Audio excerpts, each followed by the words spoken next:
Como les decía, traigo un título: Pelea la buena batalla de la fe. ¿A cuántos en su juventud les gustó pelear? Porque muchas veces en la escuela es lo que más abundaba, ¿va? Y yo me acuerdo que como 2 veces me retaron ahí a esa cancha de aquí de la escuela, pero nunca fui. Porque a mí siempre mejor decían que aquí corrió que aquí quedó. Pero para lograr algo en la vida, hermano, hay que pelear. Amén. Hay que esforzarse. Hay que dar quizá un poco más de lo normal. Por eso el título. Y Pablo estaba escribiendo a Timoteo, que él lo llama su hijo en la fe, a que peleara la buena batalla. Yo sé, hermano, que para las juventudes quizás es un poco más difícil serle fieles a Dios, por las atracciones, por todo lo que ofrece el mundo, por todas las cosas que pasan, que muchas veces, porque el mundo succiona, hermano. Incluso a nosotros que ya estamos viejos, muchas veces nos succiona para muchas cosas. Ahora las juventudes son las que están más en peligro y la niñez.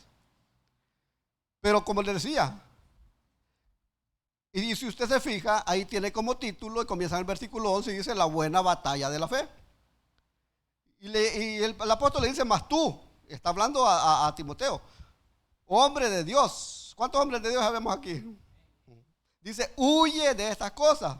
Porque antes de esto le estaba dando recomendaciones y sigue la justicia. Hermano, hay que ser justos.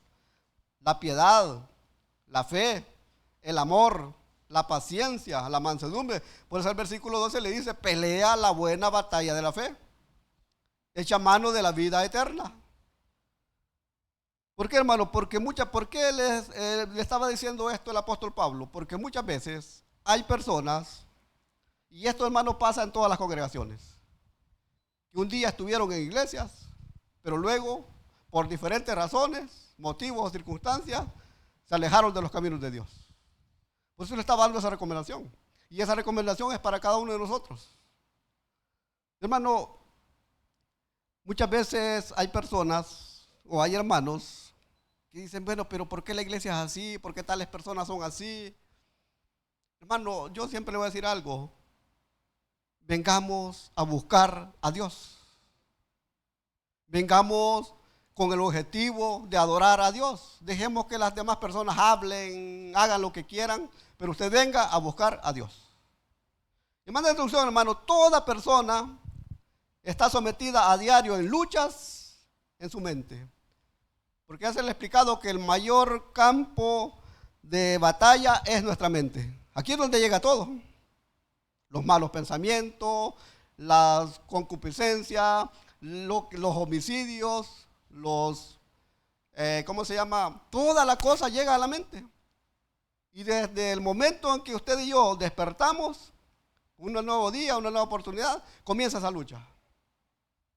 Entonces, toda persona, hermano, está sometida a diario a luchas en su mente. Y como cristianos no estamos exentos también de esas luchas diarias. Porque a los cristianos, aquellos cristianos genuinos, son los que el enemigo más ataca. Amén. El mundo, hermano, es un campo de batalla. Porque usted se fija, bueno, aquellos que alguna vez viajamos en bus, cómo la gente se pelea por abordar el bus, llegar temprano. Y esa es una batalla continua. Hay problemas, hay pleitos, hay muchas cosas. Pero el mundo, hermano, es un campo de batalla en la cual todo cristiano lucha por no ser arrastrado hacia él y a lo que ofrece. Amén. Porque el mundo, hermano, cada día está evolucionando. Cada día sale algo diferente, una atracción diferente, una moda diferente. Algo para atraer a las personas. Y de diferentes motivos, de diferentes cosas, el mundo nos llama. Entonces el mundo todo esto, hermano, es una lucha. Y como les decía, muchos de nosotros conocemos a personas que un día hicieron profesión de fe, se convirtieron o hicieron profesión de fe, se involucraron, hermano, en la vida y los ministerios de las iglesias, luego repudiaron todo eso, esa fe, y se convirtieron en desertores espirituales. Y el pastor no va a dejar mentir, muchas veces de algunos de los que estamos acá, ya vamos a cumplir 28 años de estar en este lugar, pero por esta iglesia, por estas sillas, han pasado muchas personas que un día estuvieron acá. Y si usted hoy se las encuentra en la calle, muchas hacen la vista para otro lado, otros saludan así, buenos días, pero estuvieron acá, estuvieron con nosotros. Pero por diferentes motivos se fueron. Ahora, váyase un poquito más atrás, siempre en la primera carta a Timoteo, capítulo 1, versículo del 18 al 20. Vea lo que dice ahí la palabra. Dice el versículo 18, este mandamiento, hijo Timoteo, te encargo, para que conforme a las profecías que se hicieron antes en cuanto a ti, milites por ellas la buena milicia. La milicia, hermanos, es de las Fuerzas Armadas. Milicia, dice el 19, manteniendo la fe y la buena conciencia, desechando la cual naufragaron en cuanto a la fe algunos. Dice el 20, de los cuales, y aquí menciona nombres, son Himeneo, mire qué bonito nombre, hermano, Himeneo y Alejandro, a quienes entrega Satanás para que aprendan a no blasfemar el nombre de nuestro Dios. Y esto es lo que pasa muchas veces con las personas que se alejan de los caminos de Dios. Yo digo, hermano, que cuando alguien se aleje de una iglesia, que no hable pues de donde se alimentó espiritualmente. Pero muchas veces hay personas que se van hablando de las iglesias, de las congregaciones, de las personas. Y eso, hermano, no tiene que ser así. Pero cada quien, por eso dice aquí, que aprendamos de eso. La vida cristiana, hermano, es como la vida militar. ¿Cuántos hombres fueron militares aquí? ¿Alguien que haya sido militar? Ni uno. A mí nunca me gustó la vida militar. Pero la vida cristiana es como la vida militar. Si usted se fija, hermano, hay elementos que luchan y arriesgan su vida por las demás personas y lo hacen por vocación. Porque ahí se les enseña, porque ahí se les instruye, se les inculca. Hay otros desertores y vuelven a la vida civil. Igual, hermano, es en el evangelio, es igualito. Pero antes, bueno, allá por los 80, 90, cuando estaba la guerra, el que desertaba lo iban a buscar y lo metían preso porque decía que era traición a la patria. Qué bueno, hermano, que nosotros buscáramos a aquellos que han desertado los caminos de Dios.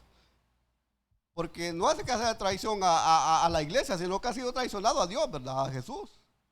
Qué bueno sería eso, pues. Pero muchas veces somos así. La vida cristiana, hermano, como les decía, es una batalla que debe pelearse manteniendo la fe y la buena conciencia. Estar siempre ahí. Y vamos a entrar en materia. Número 1. ¿Cómo podemos pelear la buena batalla? Al pelear, hermano, una buena batalla hay que seguir las órdenes y estrategias correctas. ¿Amén?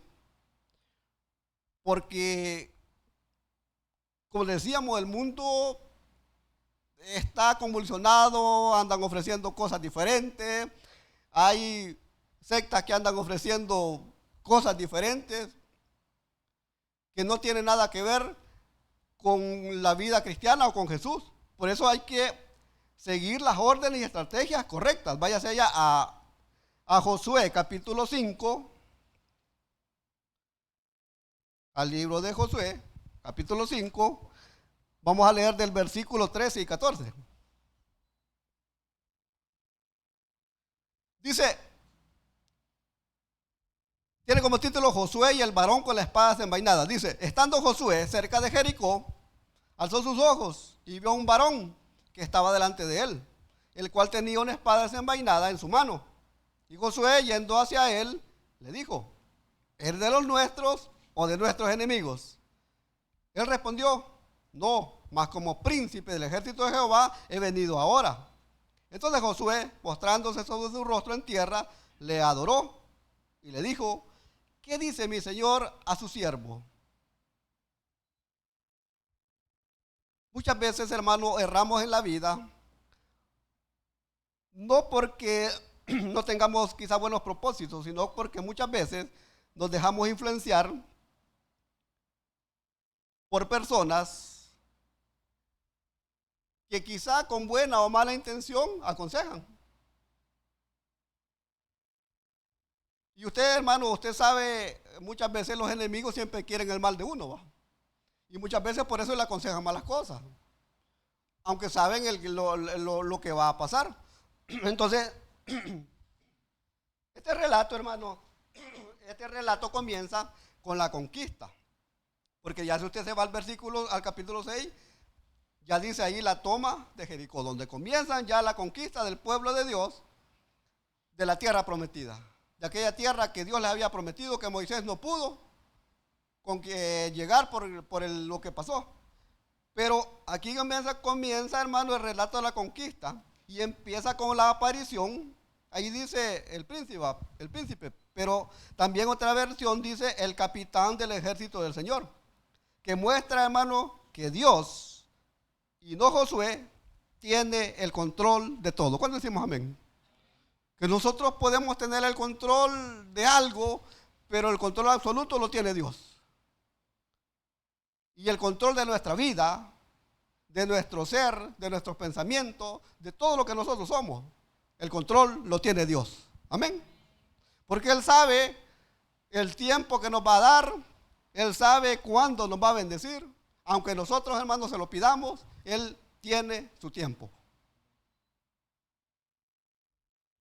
Aquí se pasó orando, como, bueno, siempre oímos la oración del pastor, pero al final, gracias a Dios que Dios respondió. Hay una familia contenta, pues. Porque yo creo que los padres, aquellos buenos padres, se alegran cuando un nuevo miembro viene de la familia, ¿va? Yo creo, hermano, que eso es de gozo. Pero, ¿qué pasó? Hubieron luchas, hubieron problemas. Yo recuerdo de mi hija, la primera, la mayor. Perdió un embarazo porque ella tenía problemas le detectaron eso, ¿qué dicen? ¿Cómo se llama? Ovarios poliquísticos. Abortó una vez y le habían dicho que no podía tener hijos. Gracias a Dios, hermano, ya me hizo abuelo, ya tiene 2, varón y hembra. Pero por eso les digo que el control de todo, hermano, lo tiene Dios. Amén. El doctor puede decir, no, si es que allí no se puede, ya no podemos hacer nada, pero la última palabra la tiene Dios. Y eso, hermano, téngaselo presente, grábeselo en su mente, que en toda situación Dios tiene la última palabra. Entonces, comienza con eso. Peleamos, hermano, hay que seguir las órdenes y estrategias correctas. Cuando usted vea que una persona, aunque sea de la iglesia, le está dando un consejo que no va a abonar a su vida cristiana, deséchelo. Así de fácil. Si le está ofreciendo algo diferente a lo que verdaderamente es la Biblia, deséchelo. No con groserías, pues. Pero si es algo, hermano, que le va a abonar a su vida cristiana, a su ministerio, a lo que sea, hay que aceptarla y hay que seguirla. Porque Josué le dijo, ¿y qué dice mi Señor a su siervo? ¿Y cuál es el siervo? El que sirve. Pero muchos queremos ser señores antes de ser siervos, ¿no? Y no se puede.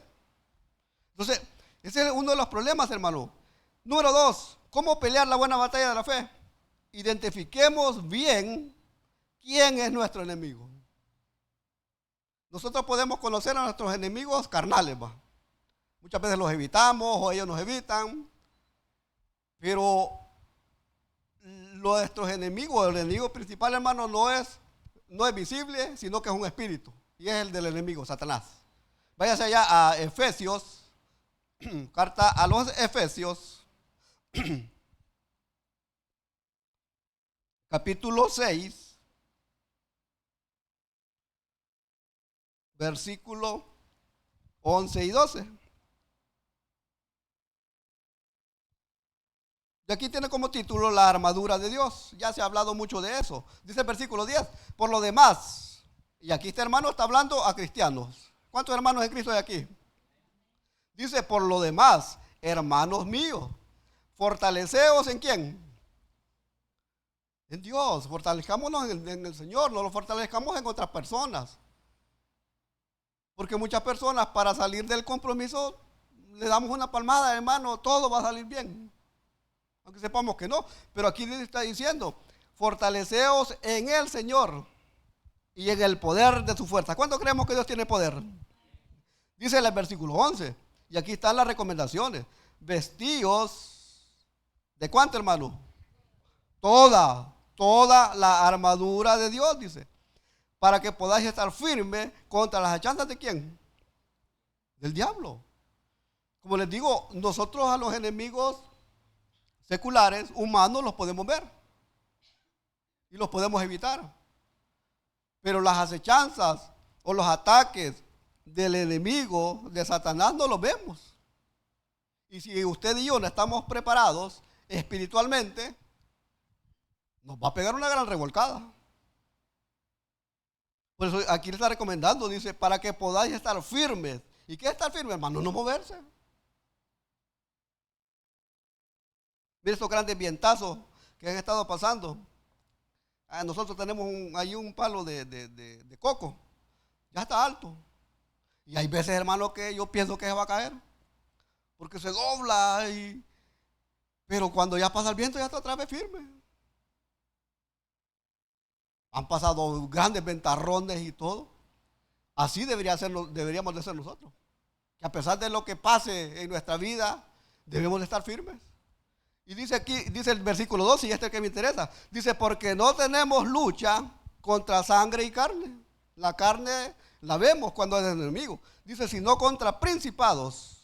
Y aquí comienza a describirlo. Contra potestades, contra los gobernadores de las tinieblas de este siglo, contra huestes espirituales de maldad en las regiones celestes. Y dice el 13, por tanto, tomad toda la armadura de Dios para que podáis resistir en el día malo, y habiendo acabado todo, estad firme.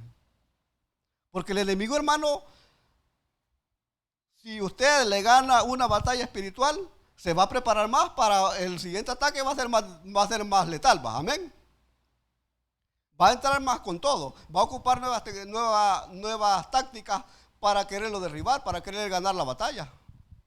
Por eso aquí le dice el versículo 13, por tanto toma toda la armadura para que pueda resistir en el día malo, y habiendo acabado todo, estar firmes, no moverse.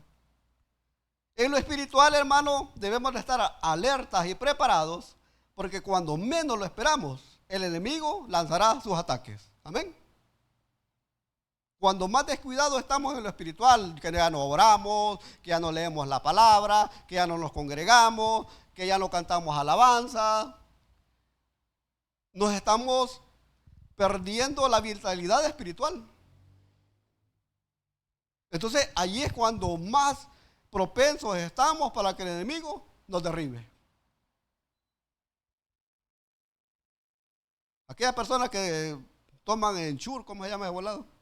Tan fuertes, porque va que eso tiene un montón de vitaminas, y se lo a los que ya estamos en las edades. Pero ¿por qué lo hace? Para fortalecer todo el cuerpo.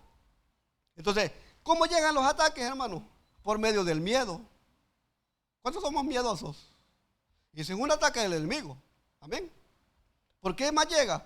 Por medio de la angustia. Cuando nos angustiamos que no podemos lograr algo, cuando hay un familiar enfermo, cuando hay algo que no podemos lograr, nos angustiamos. Y ese es un ataque del enemigo. ¿Qué más? El temor. El temor a que nos quiten el trabajo, el temor a enfermarnos, el temor a perder a un familiar. Todos esos son ataques del enemigo. También, hermano, otro ataque, la tristeza. Y la depresión, que es uno, hermano, de la depresión es uno de los problemas más graves que hay en el mundo. Amén. Yo conozco unas personas que somos amigos. Y hace como un mes me dijo, mira, ahorita estoy en una gran depresión que no sé qué hacer. Hasta pensando ya locura. Y ese, hermano, son ataques del enemigo. Entonces todo eso, el miedo, la angustia, el temor, la tristeza y la depresión, son ataques que vienen de parte del enemigo. Así, hermano, como enfermó el enemigo, enfermó a Job, Satanás quiere enfermarnos a muchos de nosotros. Amén. Porque no es que Dios quería que Job se enfermara, sino que le quería probar la fe y la dependencia que Job tenía de él. Pero Job tuvo que pagar un precio. ¿Pero por qué? Y veámoslo desde ese punto. Que Dios, y que me perdone, pero quiso complacer al diablo, pues, para que tentara a Job. Y así como lo tentó, que lo enfermó, le quitó todo, a cualquiera de nosotros nos puede pasar. Amén. No somos más ni menos que Job. Pero entonces debemos de estar preparados. Número 3. ¿Cómo podemos prepararnos, hermano, en esta batalla? Usando las armas que Dios nos da. 2 Corintios capítulo 10, versículo 4. Búsquelo.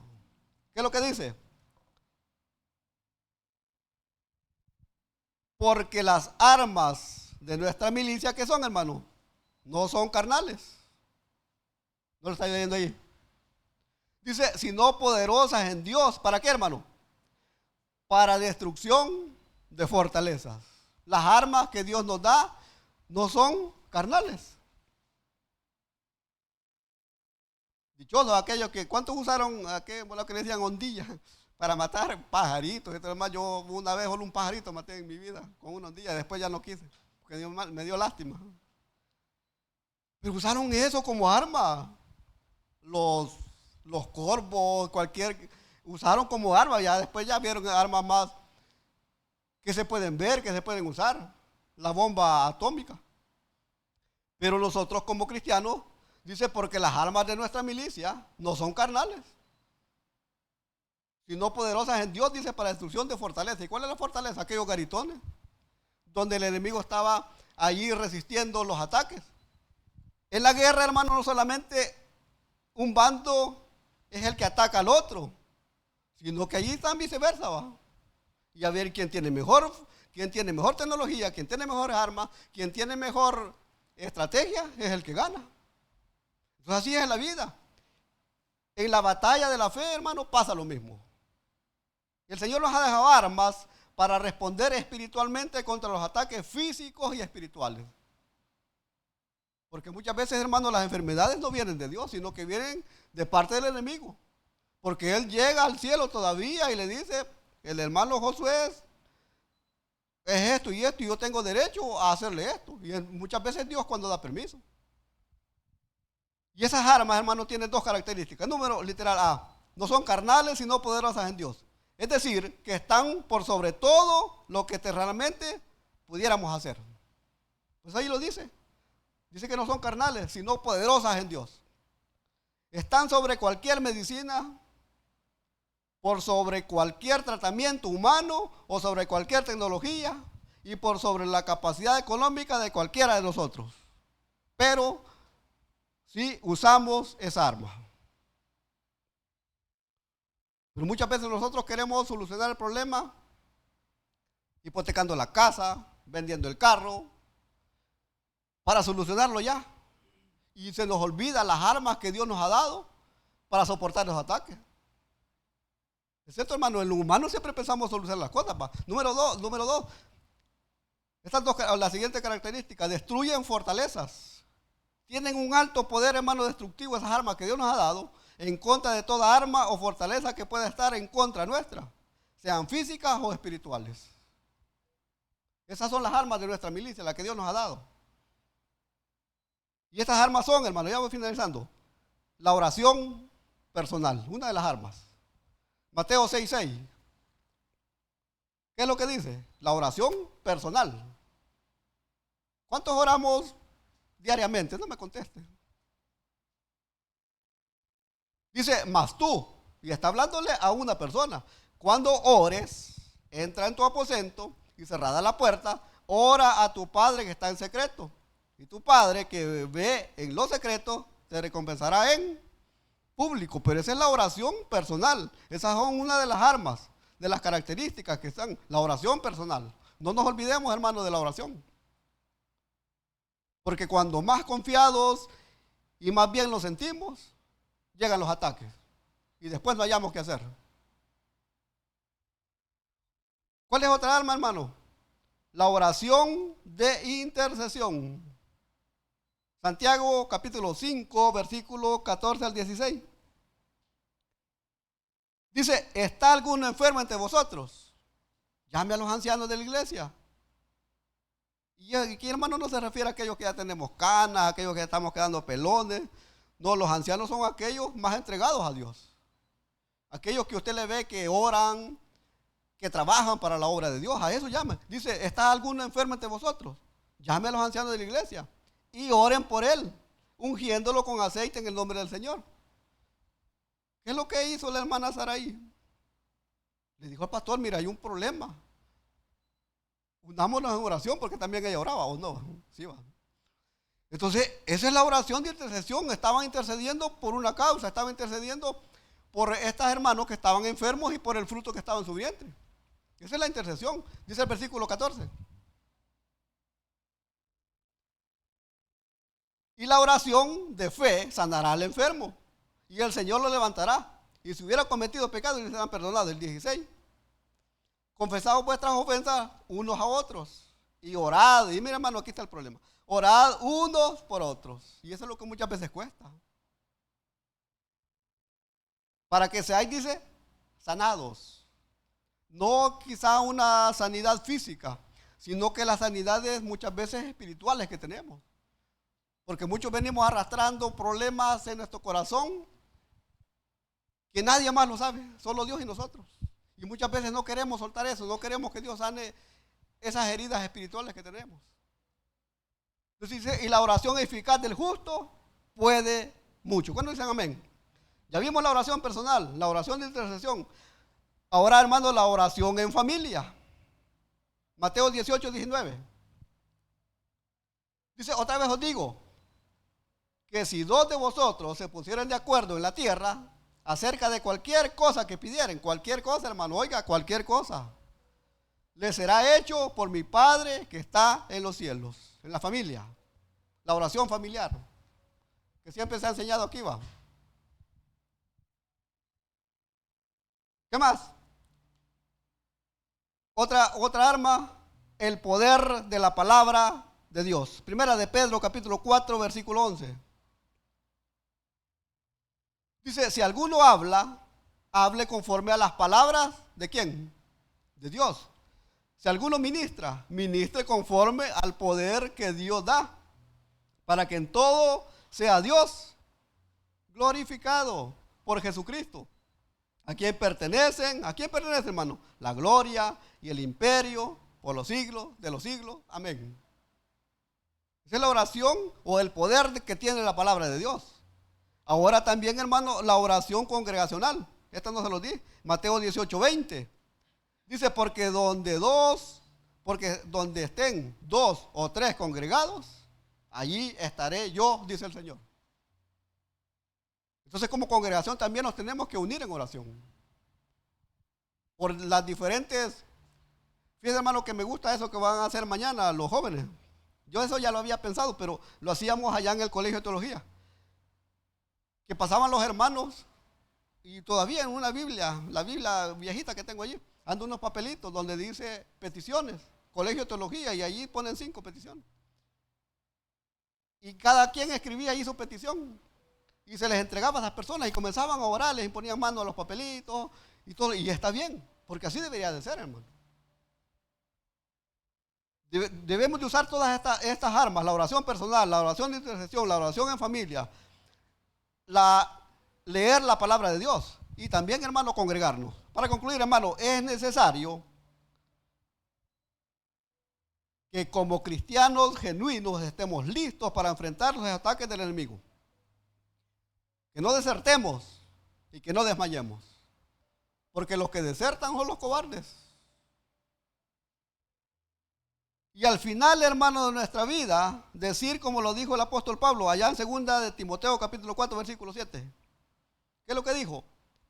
He peleado la buena batalla, he acabado la carrera. ¿Qué había guardado? La fe. Para que podamos al final de nuestros días decir eso. He peleado la buena batalla. Sí, el enemigo me pegó mis arrastrones. Quizás me mutiló algo, pero aquí estoy. Dice, he acabado la carrera. Con tropiezos, con muchas cosas. Pero dice aquí, he guardado la fe. Hermano, y usted guarde la fe en Dios. No en un hombre, no en un sistema, no en un gobierno. Guarde su fe en Dios. Ponga su fe en Jesús. ¿Cuándo dicen amén? Hebreos 12, capítulo 2. ¿Qué es lo que dice? Puestos los ojos ¿en quién? En Jesús, el autor y consumador de la fe. Hebreos 12:2, si lo pueden poner ahí. Hermano, cuando usted pone sus ojos en Jesús, recibe la fuerza que no nace de usted, que no nace de nosotros, sino viene de aquel que está en los cielos. ¿Cuántos han sentido muchas veces esa fortaleza cuando ya no podíamos? ¿Qué es lo que dice la palabra? Que nos da, dice, cada día nos da nuevas fuerzas. Sino aquel que camina con usted, que le sostiene y le ayuda a avanzar en medio del proceso. Porque la vida, hermano, es un proceso. Todo problema, toda situación es un proceso en el cual muchas veces Dios ve nuestra fe, nuestra insistencia y que no desmayemos. Y ese es el mensaje que yo le traigo en esta hora. No desmaye a pesar de los problemas, pelee esa batalla, porque a diario viene el enemigo a querer minar su fe. Vamos a orar y le decimos, Dios y Padre, le damos las gracias por su misericordia. Gracias, Señor, porque usted ha sido fiel. Gracias, Señor, porque dice su palabra que es pues la fe, la certeza de lo que se espera y la convicción de lo que no se ve, y que por ella recibieron grandes cosas los antiguos. Señor, gracias. Le queremos pedir en esta hora, Señor, que pueda reafirmar nuestra fe. Que a pesar, Señor, de los ataques del enemigo, reafirme nuestra fe. Que nos dé la fuerza, que nos dé la fortaleza, esa fuerza del águila, que en medio de su vida pasa ese proceso, Señor, de arrancarse el pico porque ya no le sirve para agarrar presas, de arrancarse las plumas porque ya no le sirven para volar, de arrancarse las garras porque ya no pueden sostener esas presas. Pero después de ese proceso, esa águila, Señor, sale rejuvenecida y vuela y vive otros 40 años. Ayúdenos, Dios, a reformar nuestra fuerza y nuestra fortaleza. Y si aquí hay alguna persona que todavía no ha tenido ese encuentro con Cristo, lo puede hacer ahora. Dice la palabra de Dios que solo los valientes arrebatan el reino de los cielos. Entréguele su vida, entréguele su corazón. Reconcíliese con Dios. Si no, va a terminar diciendo, Padre, gracias por su amor. Gracias, Señor, porque hasta aquí usted ha sido fiel. Gracias, Señor, por ese milagro hermoso que usted hizo en esa familia. Porque la madre está bien, porque esa criatura está bien, Señor. Gracias. Ahora le pedimos que pueda crecer, Señor, en sus caminos. Que pueda fortalecer, Señor, a esa familia y a todas aquellas familias que están pasando por esos mismos procesos, Señor. Para que también, bendito Dios, puedan conocer al Dios de la gloria, al Dios que tiene poder, a ese que no cambia, a ese que bendice. Quédese con nosotros, Señor, protéjanos en el camino y en con bien. Y el día domingo, Señor, denos la oportunidad de nuevamente, Señor, estar en su casa para alabar y bendecir su nombre. Quédese con nosotros, protéjanos en el camino, todo robo, todo asalto, toda cosa mala. Porque se lo pido, Señor, en el nombre de Jesús. Amén y amén. Hermano, que el Señor les bendiga.